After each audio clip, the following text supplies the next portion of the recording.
இந்த படம் நான் அந்த கதை இந்த விஷயத்தை கேட்டதுக்கப்புறம் இது வந்து 2K கிட்ஸு பார்க்குறாங்களோ இல்லையோ, பெற்றவங்க பார்க்கணும் சார், பெற்றவங்க பார்க்கணும். ஏன்னா அவங்க தான் எனக்கு ஏமாளியாக இருக்காங்க. குழந்தைகளை படிக்க வச்சுட்டு அவங்க அறிவாளி நினைக்கிறது, நம்மளோட பசங்க திறமைசாலி நினைக்கிறது, அப்படியே அவங்களுக்கு ஃபுல் ஃப்ரீடம் கொடுத்துருது. இதனால இன்றைக்கி நாடு சீரழிது. இன்றைக்கி அப்போ பார்க்க வேண்டியது பெற்றவங்க தான். எப்படி பசங்களை கண்காணிக்க, ஏன்னா இன்றைக்கி அப்பா அம்மா எப்படி ஏமாத்துங்கிற வித்தை நல்லா தெரியுது பசங்களுக்கு. இன்றைக்கி ஒரு சில பொண்ணுங்கள்லாம் நிறைய பார்க்குறேன், அதோட பொண்ணுங்களை ஃப்ரெண்ட்ஸாக கூட்டு வரதை விட 4 பசங்களை கூட்டுது பாய் ஃப்ரெண்ட்ஸுன்ட்டு அவங்கள உத்தமமாக சித்தரிக்கிறது. அப்படியே ஐயோ உங்கள் அம்மா அப்படி சொல்லுவாங்க, அம்மா பசங்க அப்படியே அவங்க நல்லா இந்த காலத்துக்கு தங்கமான பசங்களாக இருக்காங்களே அவங்க நம்பிடுறாங்க. இன்றைக்கி நிறைய பசங்கள்லாம் அப்பா அம்மா ஏமாத்துறாங்க. இன்றைக்கி கலாச்சார சீரழிவுங்கிறது ரொம்ப மோசமாக போச்சு. ஒரு டயலாக் போட்டார் இருக்குல்ல, முடிஞ்சா படு இல்லைன்னா விடு, எல்லாம் ஒன்று தான். இது தான் கட் பண்ணியிருக்கேன் சார் ப்ளீஸ். முடிஞ்சா படு இல்லைன்னா விடுனா எவ்வளோ ஒரு வாழ்க்கை எவ்வளோ ஒரு மோசமாக புரிஞ்சு வச்சுருக்காங்க. அதுவும் பொண்ணு என்னென்னா இது வேதனையான விஷயம். அந்த டயலாக் வந்து அவங்க வந்து கேட்கும்போது மாதிரியாக இருக்கலாம், ஆனால் இன்றைக்கு உள்ள நிறைய பெண்களுக்கு இந்த ஒரு தாட் இருக்கிறத வெளிப்படுத்திருக்கார் படத்தில். அப்போ ரொம்ப வேதனையான விஷயம். இன்றைக்கி நிறைய டைவர்ஸ் நிறையா போயிட்டுருக்கு. ஆனால் ஒன்றும் புரிஞ்சுக்கணும், நம்மளாம் டைவர்ஸ் ஆனவங்க தான்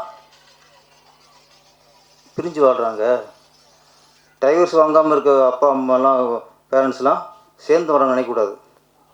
நிறைய பேர் டைவர்ஸ் வாங்காமல் பிரிஞ்சு வாழ்ந்துருக்காங்க. நிறைய குடும்பங்களில் புருஷன் மாட்டி பேசிய 4-5 வருஷம் இருக்கும். சில குடும்பத்தில் அப்பன் சரியாக இருக்க மாட்டான், சில குடும்பத்தில் அம்மா சரியாக இருக்காது, ஆனால் சேர்ந்து வந்து தான் இருப்பாங்க. இது எல்லாத்துக்கும் ஒரே காரணம் என்னென்னா தான் பெற்ற பிள்ளைகளுக்காக சார். தான் பெற்ற பிள்ளைகளுக்காக குழந்தைய பெற்றுட்டோமே, இதுக்காக சேர்ந்து வாழணுக்காக சார் பழகும் நீ சேர்ந்து வாழ்ந்துட்டு இருக்கு. அதான் உண்மை. நீ அதை வந்து பசங்க புரிஞ்சுக்கணும். அப்பா எந்த கஷ்டப்படுறாரு, அம்மா எந்த அளவுக்கு கஷ்டப்படுறாங்க, யாருக்காக கஷ்டப்படுறாங்க, இதை பசங்க புரிய வைக்கணும் முதல்ல. அது நம்ம பேரண்ட்ஸ் பகிர்ந்துக்கிறது இல்லை. நம்ம பிரச்சனை நம்ம அது போய் பசங்க திரிக்கக்கூடாது சொல்லணும் சார். நம்ம எந்த அளவுக்கு கஷ்டப்பட்டு இப்படி சம்பாதிச்சு ராப்போட உழைச்சி சம்பாதிச்சு கொட்டுறோங்கிறத பசங்களுக்கு புரிய வைக்கணும். கஷ்டத்தை சொல்லணும் ஃபஸ்ட்டு. அது இல்லை. இன்றைக்கி நண்பர் மனைவி பொன்மாணிக்கம் அன்புள்ள அம்மான ஒரு புக்கு, நிறைய பிரபலங்கள் வந்து தன்னுடைய அம்மா பற்றி எழுதியிருந்தாங்க. அதில் நானும் ஒரு பாட்டு எழுதியிருந்தேன். அதில் ஒருத்தர் பதிவு ஒன்றது இன்றைக்கி என் மனசில் இருக்குது. என்ன, ஒரு பிரபலம் தான் அவங்க, ஒரு அம்மா, அவர் கணவன் சரியில்லை, வெளியே நிறைய பெண்கள் தொடர்பு, சில நேரங்களில் வீட்டுக்கே பெண்களை கூட்டி வர்றது. இது இந்த பொண்ணுக்கு தெரியுது. ஒரு சூழ்நிலை அந்த அம்மாட்ட பெற்ற பொண்ணு கேட்குது, ஏமா இப்படிப்பட்ட ஆளோட நீ வாழ்கிற, இப்படி புருஷன் உனக்கு தேவையா, தூக்கி போட்டு வேண்டியானே அப்படின்ட்டு.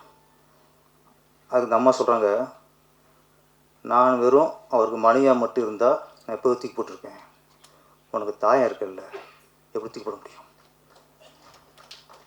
இதான் சார் தாய். இந்த தாய் உள்ளத்தை அந்த பொண்ணு புரிஞ்சுக்கணும்ல. அந்த பொண்ணு கேட்டுச்சு, அம்மா சொல்லிட்டாங்க. இது மாதிரி இன்றைக்கி நிறைய பெண்கள் வந்து பெண்களுக்காக பொம்பளை பெற்றுட்டோம், இதை கரெக்டாக வளர்த்து கரெக்டாக ஒரு கல்யாணம் பண்ணி கொடுத்து ஒரு முறையாக வாழ வைக்கணும்ட்டு எத்தனை தாய் இன்றைக்கி வேதனை அடைக்கிட்டு புருஷனுடைய குடும்பத்தை தாங்கிட்டு வாழ்ந்துட்டு இருக்காங்க. இது இன்றைக்குள்ள நிறைய பொண்ணுங்களுக்கு தெரிய மாட்டேங்குது. அப்பா அம்மாங்கிறதான் ஒரு ப்ராப்பர்ட்டியாக போச்சு. வீட்டில் ப்ராப்பர்ட்டி இது. ரொம்ப நான் என்கிட்ட சொன்னால் அப்பா பிடிக்க முடியாது, அம்மா உங்களுக்கு தெரியும். இன்னும் மிஸ்டேக்குன்னா சில தாயில் என்ன பண்ணுறாங்க, உங்கள் அப்பன் கூடலாம் வேறு ஒன்றும் குடும்பம் நடத்த முடியாது, நான் தான் நடத்துவேன். பெருமை பேசியே அப்போ நான் மட்டும் தட்டிடுறது. இவருக்குலாம் எப்படி நான் வாழ முடியும், இவருக்கு ஒன்றுமே தெரியாது. அவர் ஜட்ஜாக இருப்பார், 2 பேரும் தூத்துக்கு வீட்டுக்கு வந்திருப்பார். இப்போ சொல்லுவா உங்கள் அப்பனுக்கு ஒன்றுமே தெரியாது அப்படின்ட்டு. இப்படி ஜட்ஜாக இருக்கட்டும், வைக்கலாக இருக்கட்டும், எல்லாருக்கும் அது ஒன்றும் தெரியும். வீட்டில் ஒரு புருஷனாலே ஒன்றும் தெரியாதுன்னு தான் ஆயிடுது இப்போ. இப்படி தொட்டதுன்னா அப்போ அந்த அம்மா பொண்ணு இப்படி அப்பனை மதிக்கும். அது முட்டாளை பார்த்துருக்கு, இவருக்கு என்ன தெரியும்ட்டு. அம்மா பொண்ணு ஏமாத்த ஈஸு. இந்த காலகட்டத்தில் இப்படி தான் போய்கிட்டு இருக்கு. இந்த மாதிரி சூழ்நிலை, இந்த மாதிரி படம் சிக்லெட் அப்படிங்கிறது ஒரு நல்ல விஷயத்த, கலாச்சாரம் கெட்டு போகக்கூடாதுங்கிறத சொல்கிற படம். ட்ரெய்லர் இப்படி இருக்கும். கடைசி எல்லாமே வந்து படத்தை பாருங்கள். இன்னொன்று சொல்கிறேன், திரைப்படத்திற்கு திரைப்படத்துக்கு சென்சார் எப்படி இருக்கோ அதோட பல மடங்கு இன்றைக்கி ஓடிடி தளத்தில் வர படங்களுக்கு வேண்டும். மிக மிக மோசமாக இருக்குது. ஏன்னா இங்கேயாவது தேட்டருக்காவது இந்த ஏசெட் பண்ணி அடையாளம் காட்டிடுறாங்க. அப்போ வயதுக்கு வந்து மட்டும் உள்ளே போகிறாங்க. இன்னொன்று இப்போ நிறைய யாரும் இப்போ அதிகமாக ஃபேமிலியாக உள்ள தேட்டருக்குள்ளே போகிறதில்ல. ஆனால் குடும்பத்தில் வீட்டில் இருக்கும்போது ஓடிடி தளத்தில் வர படத்தை குடும்பத்தோடு பார்க்குறாங்கிறத அரசாங்கம், மத்திய அரசு கவனத்தை கொள்ளணும். இன்றைக்கி குடும்பத்தோடு பார்க்குறது வீட்டில் தான், ஓடிடி தளத்தில் தான். அதில் வர படமாக பார்த்தா அவ்வளோ மோசமாக இருக்குது. வன்முறை, கை தனியாக ஓடுது, தலை தெரியாது விழுகுது, ஒருத்தன் கத்தி வச்சு கழுத்து அறுத்துட்டே இருக்கேன் சார். குழந்தை பசங்க பார்த்துட்டு இருக்கு. அதுமாதிரி இந்த செக்ஸ் காட்சிகள், அதுக்கு பீஃப் எடுத்து போட்டிருக்கு. அந்தளவுக்கு அவ்வளோ நெருக்கமாக பண்ணுறாங்க. இதுக்கு ஓடிடி சென்சார் தேவையில்லையா? எப்படி தேவையில்லாமல் இருக்கும்? வீட்டில் ஓடிடி தளத்துக்கு தான் சென்சார் தேவை. இப்போ உள்ள சென்சாரை விட 3 மடங்கு அதில் கவனம் செலுத்தணும். நீங்கள் தான் சில படம்லாம் ஓடிடி ரிலீஸ் ஆகி தூக்குறாங்க. ஏன்? இப்போ சென்சார் நினச்சி அங்கே கோட்டை விட்டாங்க. ஓடிடி தளத்துக்கு கண்டிப்பாக சென்சார் வேணும். அதை வந்து மக்கள் எல்லாருமே குரல் கொடுக்கணும். குடும்பத்தில் இருக்க எல்லாருமே ஒவ்வொருத்தரும் டிவியில் முன்னாடி குடும்பம் பார்க்குறீங்களே, தான் குழந்தைக்கு மேலே அக்கறை இருந்தால் அவங்களும் சென்சார் குரல் கொடுக்கணும்.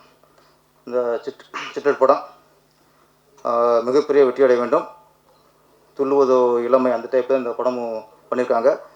தனுசு இந்த மாதிரி படத்தில் வந்து அன்றைக்கி பெரிய விட்டார். அன்றைக்கி உலகநாயகன் கமலஹாசன் அவர் படத்தில் உணர்ச்சின்னு படம் இந்த மாதிரி தான் நல்ல விஷயம். டைட்டிலும் உணர்ச்சின்னு இருக்கேன். நான் இப்போ விஷயம் நல்ல விஷயமா இருக்கும். அவர் நடித்த பெரிய ஹீரோ ஆகிட்டார்.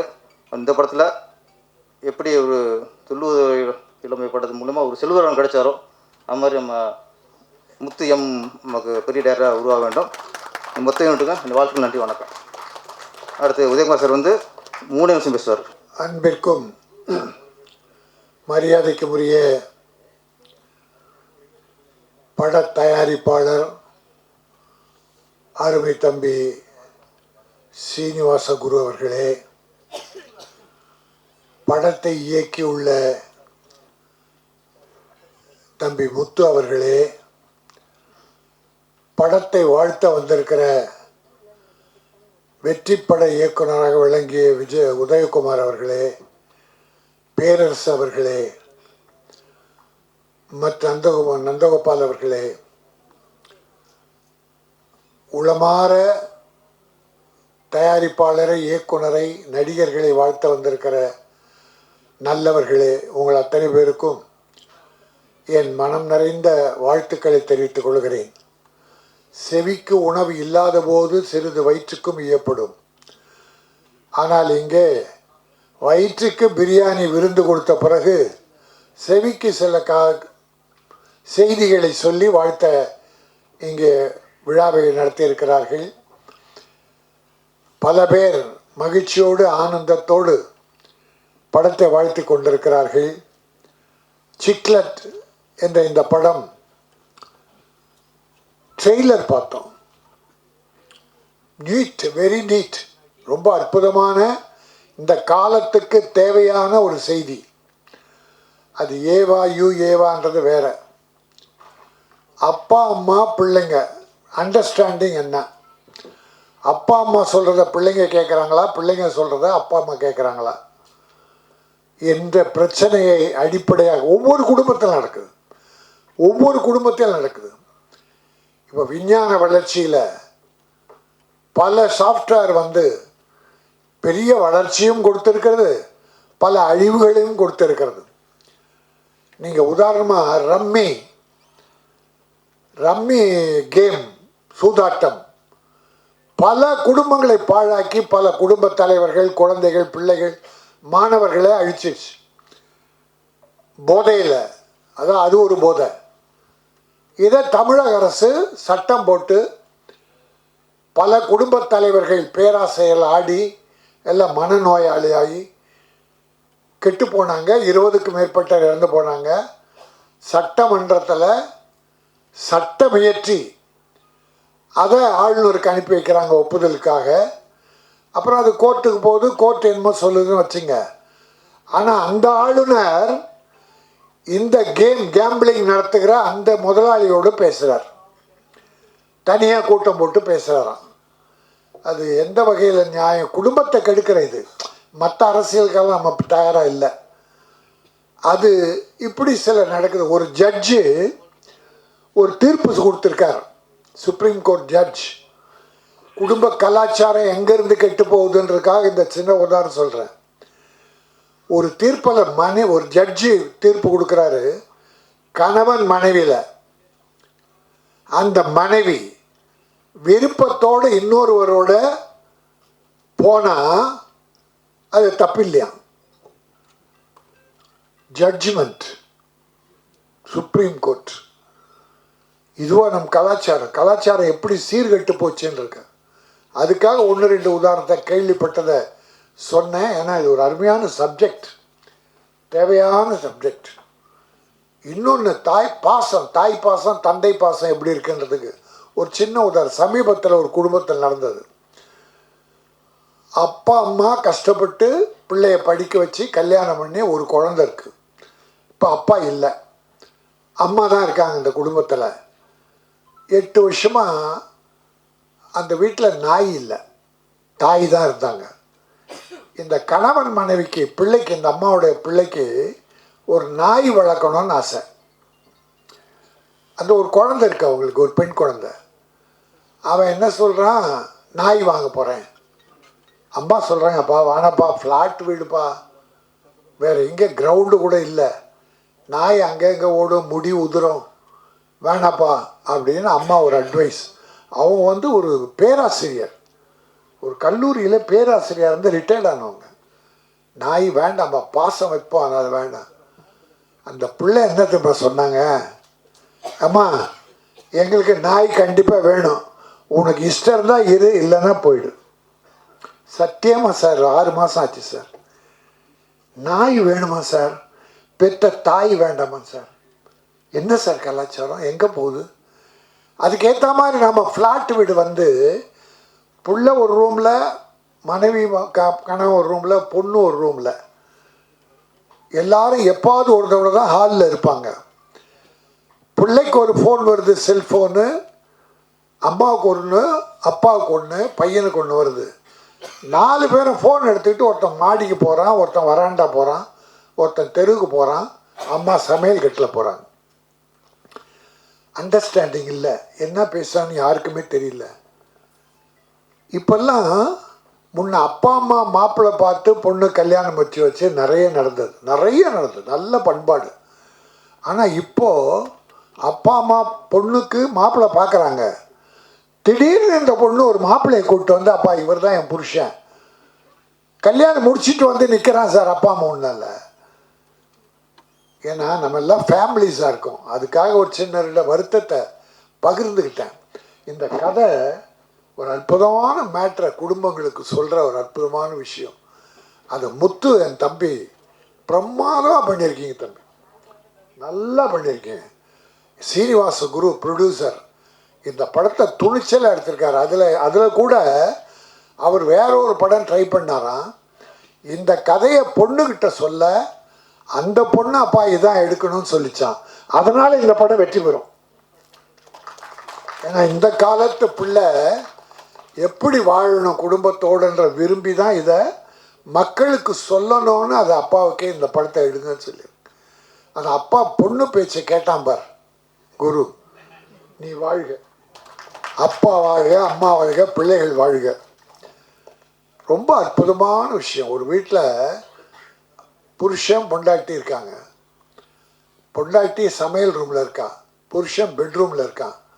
புருஷன் ஃபோன் பண்ணுறான் பொண்டாட்டிக்கு பெட்ரூம்லேருந்து, ஃபோன் பண்ணா என்னது, நீங்கள் தொடர்பு கொள்பவர் தொடர்பு எல்லைக்கு அப்பால் உள்ளார். எங்கே, ஒரு 50 அடி தூரம் தான். இன்னொரு ஃபோன் போட்டான், என்னடா இவளை காணன்னு. நீங்கள் தொடர்பு கொள்பவர் வேறு ஒருவருடன் தொடர்பில் இருக்கிறார். புருஷன் பொண்டாட்டிக்கு அங்கே ரகலை வராது. அப்படி ஆயிடுச்சு. இப்போ மனசெல்லாம் மாறி போச்சு. ஒத்த மனம் இல்லை. அங்கால கூடத்தில் 16 பிள்ளைகளை வச்சு பாட்டி சாதம் உருட்டி கொடுக்கும். 16 பிள்ளைங்க கையில் வாங்கும். அந்த காலம் போய் பெத்த அப்பா அம்மாவுக்கு பிள்ளைகளுக்கே இப்போ தொடர்பு இல்லாமல் போச்சு. இந்த காலத்துக்கு தேவையான ஒரு அற்புதமான படம் சிக்லட். இந்த படம் நிச்சயம் வெற்றி பெறும். ஏன்னா இப்போ சின்ன படங்கள் சில வெற்றி பெறும், ஜனங்கள் ஏற்றுக்கிறாங்க, பார்க்குறாங்க. டாடா, குட் நைட், இருகப்பற்று, போர் தொழில், இப்படி இன்னும் ஒரு 10 படம் இருக்குது இந்த வருஷத்தில் வெற்றி பெற்ற படங்கள். அதில் இன்னொன்று, இந்த ஹீரோவை பண்ண தம்பி அவன் ஏதோ ஒரு 50 படம் ஹீரோவாக நடித்த மாதிரி ஒரே ஷாட்டில் அவ்வளோ பெரிய டைலாக்கை பிரமாதமாக பண்ணியிருக்கான். அது டைரக்டருடைய திறமை, அந்த தம்பியுடைய திறமை. அவர் தெலுங்காக இருந்தாலும் சரி, தமிழாக இருந்தாலும் சரி, தெலுங்கும் எங்கள் சகோதரர்கள் தான். தமிழ் மீது நன்றி உள்ள வரை தெலுங்கு நாங்கள் வரவேற்போம். தமிழர்கள் மீது நன்றி உள்ளவர். ஏன்னா இப்போ நம்ம ஹீரோக்களும் மற்றவங்களும் அங்கே போகிறாங்க, அங்கே இருக்கவங்களும் இங்கே வர்றாங்க, அது தப்பே இல்லை. ஆனால் உன்னை க்ளோஸ் பண்ண என்ன க்ளோஸ் பண்ணோன்னா அதுதான் தப்பு. ஆக இன்றைக்கு ஒரு அற்புதமான விழா. இந்த ஆடியோ ஃபங்க்ஷனில் கலந்துக்கிட்டோம். நல்ல ட்ரெய்லர் பார்த்தோம். ஒரு பானை சோற்றில் ஒரு சோறு எடுத்து அப்படி நசுக்கி பார்த்தா பானை சோறு வெந்ததாக வருத்தம். ஆனால் நான் ரசித்து பார்த்ததை வாயில் போட்டு ருசித்து பார்த்தேன். அந்த சாதம் பிரமாதமாக வெந்திருந்தது.